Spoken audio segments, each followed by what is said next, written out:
if you're working at a big brand today and you're dealing with a lot of these folks, why should any of this stuff matter? Is it just marketing opportunity, or is there a lot more, you know, below the surface if you're working from a big brand? Maybe Ollie, Yeah, let's start with you. sure. So one of the things that I think is interesting to brands is they've sort of figured out over the last few years that the monetary value of having someone's email address or someone's phone number.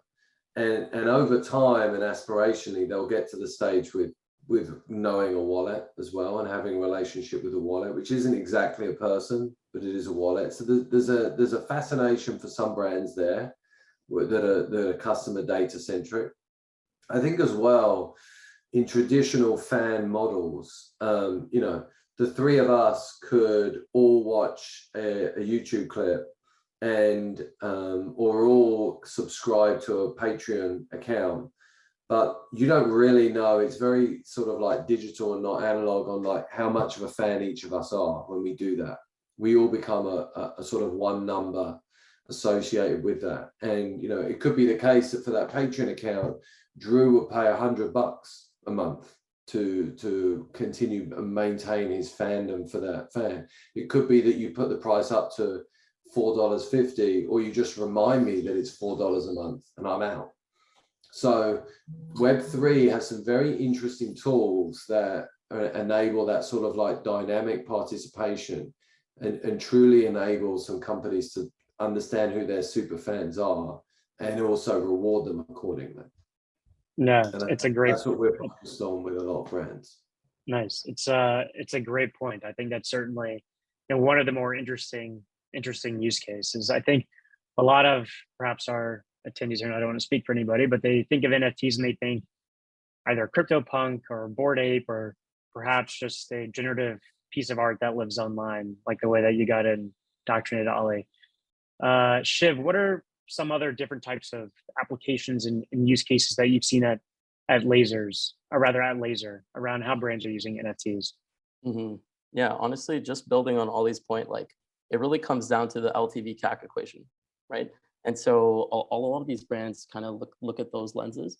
In terms of specific use cases, I would say like access passes are a really big one, whether it's like to specific events or essentially adding digital gates to your product. So perhaps you have a Shopify storefront and you actually want to block it off to only certain token holders.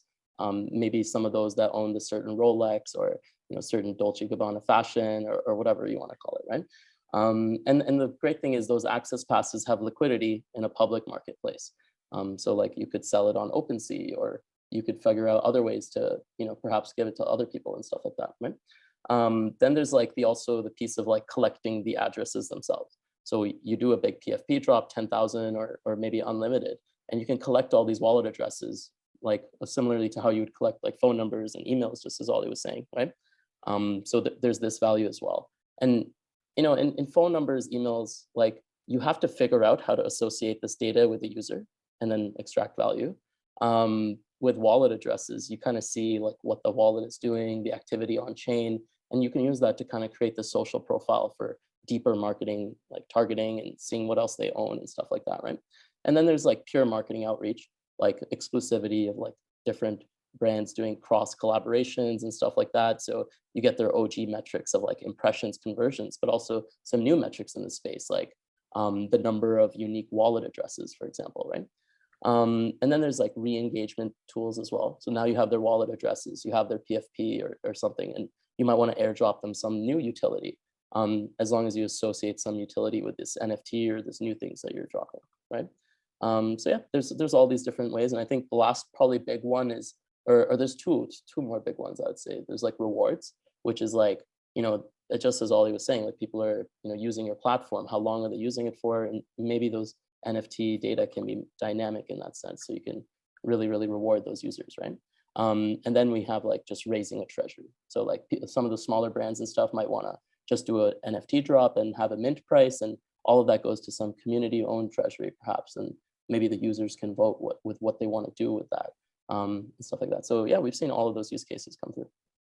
Nice. And just as context for the audience, if you're not familiar, airdropping is basically, and you have access to those wallets that Shiv and Olly mentioned, you can essentially just create something and send it directly to those wallets of value. So I think one of the things that's super interesting that Olly was, or rather that Shiv was alluding to, is there's also this flexibility element that once you have access to these people's wallets and the things that they're interested in, you can continue to add and build interesting and unique experiences and products directly for them to create, more affinity for you and your brand.